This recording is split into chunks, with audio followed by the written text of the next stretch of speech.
अस्सलाम वालेकुम, आप देख रहे हो उर्दू पॉइंट। मेरा नाम दानिश हुसैन। मुल्तान जलसे में पीटीआई जियालों की भरपूर तादाद ने शिरकत की, लेकिन इन सब में मुनफरिद हैं ये शख्स जिनका नाम है जहांसेब अली अवान, और ये यहाँ जलसे में शिरकत कर रहे थे और इन्हें इस जलसे में शिरकत करने की पादाश में इनके बकौल जायदाद से आग कर दिया गया है।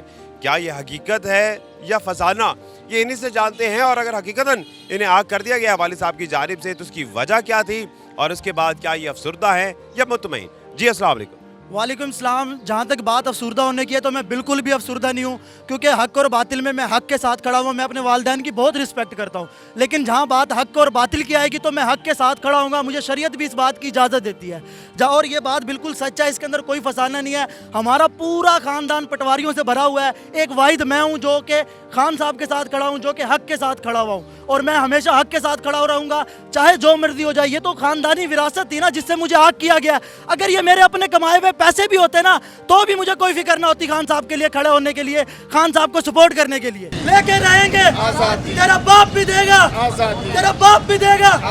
इमरान खान जिंदाबाद, इमरान खान जिंदाबाद। वालिद साहब को आपने कन्विंस करने की क्या कोशिश नहीं की घर वालों की, ताकि मामला अफाम तफहीम से हल हो जाता, ये आग ना करना पड़ता? बहुत ज़्यादा कोशिश की, बहुत ज़्यादा मारे खाई। जब भी महंगाई होती थी खान साहब का पिछले, क्योंकि मैं 2018 से 2014 से बल्कि खान साहब को सपोर्ट कर रहा हूँ। 2018 में जब मैं वोट दे के आया था खान साहब को, तब भी वालिद साहब से मेरा काफ़ी झगड़ा हुआ था, और उसके बाद जब 2 साल के बाद महंगाई का तूफान टूटा तब हमारा अक्सर झगड़ा हुआ करता था। जब भी वालिद साहब राशन लेने जाते थे और चीज़ के रेट बढ़े हुए होते थे तो वालिद साहब आके मुझ पर गुस्सा करते थे।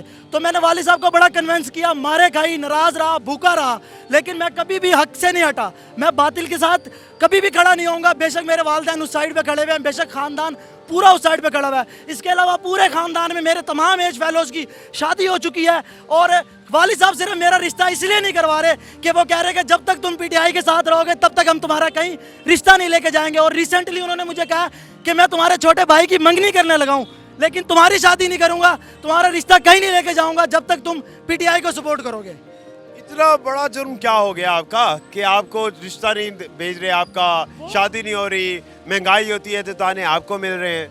देखिए, एक मिडिल क्लास फैमिली के अंदर ये सब कुछ चलता है, ठीक है। तो घर के अंदर क्योंकि हम जॉइंट फैमिली में रहते हैं, 4-5 मेरे चाचू हैं, ठीक है, मामू हैं, सब वो सारे पटवारी हैं, सारे नून लीग की साइड पे खड़े हुए हैं। मैं अकेला एक साइड के ऊपर खड़ा हुआ हूँ, तो उनको कहीं और गुस्सा नहीं निकालने को मिलता। वालदा पे गुस्सा नहीं कर सकते, मेरे पे गुस्सा करते हैं, और कहीं चीज़ की फ्रस्ट्रेशन होती है मुझ पर आके उतारते हैं। तो मैं इस चीज़ से बिल्कुल भी नहीं घबराऊंगा। मैं हक के साथ खड़ा रहूँगा, खान साहब के साथ खड़ा रहूँगा, और हमेशा हक के साथ ही रहूँगा। क्या मुल्तान जलसे में आने की आपको ये कीमत चुकाना पड़ी? मुल्तान जलसे में आने की मुझे ये कीमत चुकाना पड़ी है। इससे बढ़ के अगर मेरी जान भी जाती तो भी मुझे कोई परवाह नहीं थी। अगर मेरी जान भी चली जाती ना, अगर मुझे कुछ भी कहा जाता कि मैं तो अपने वालिद से नहीं डरता, किसी के बाप से खाक डरूंगा, तो मैं हमेशा हर हाल में आता।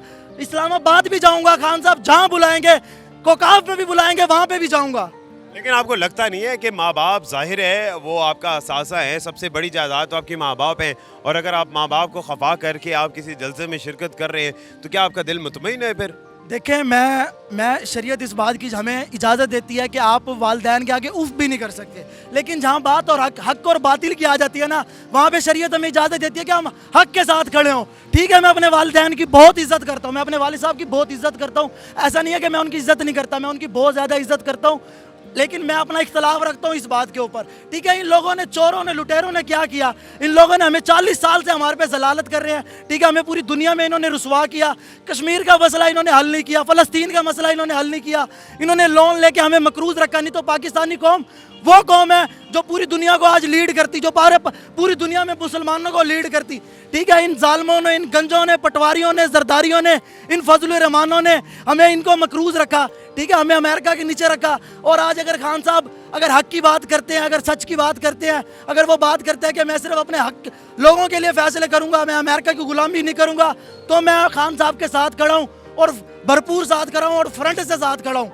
लोग तो बातें कर रहे हैं कि हम सब कुछ छोड़ छाड़ के इस्लामाबाद धरने में जाएंगे, आपका तो सब कुछ पहले ही छूट गया, तो क्या फिर जा रहे हैं आप इस्लामाबाद? मैं इस्लामाबाद झरने में जाने के लिए अपनी नौकरी की भी कुर्बानी दे रहा हूँ। ठीक है, मैं अपने जीएम से, अपने एचओडी से बात किया कि मैंने इस्लामाबाद धरने में जाना, अगर वो मुझे इजाज़त देंगे तो उनका बहुत शुक्रिया, अगर वो इजाज़त नहीं देंगे तो खान साहब के लिए नौकरी भी कुर्बान।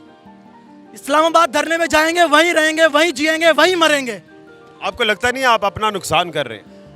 देखें, जब बात हक की आ जाती है ना, तब नुकसान नहीं देखा जाता। ठीक है, मुझे किसी से कोई चीज़ नहीं चाहिए, मुझे कोई लालच नहीं है। ठीक है, खान साहब तक अगर मेरा पैगाम चला जाए मुझे यही बहुत है। खान साहब ने कहा था, जब मैंने इमरान रियाज भाई का ट्वीट देखा था कि उन्होंने कहा था कि देखो कोई रह तो नहीं गया जो आज मेरे मुखालिफ ना हो, तो मैं खान साहब को कहना चाहता हूँ कि खान साहब, हम आपके साथ खड़े हैं, ये यूथ आपके साथ खड़ी है, आपने हमारा इंतज़ार किया, अब हम आपके साथ खड़े हैं, हम आपके लिए कुर्बानियाँ देंगे, हम आपके लिए अपने घरों से निकलेंगे, हम आपके लिए अपनी जायदादें छोड़ेंगे, नौकरियाँ छोड़ेंगे, रोडों पे रहना पड़ा रोडों पे रहेंगे, जो करना पड़ा करेंगे, लेकिन आपके साथ खड़े रहेंगे।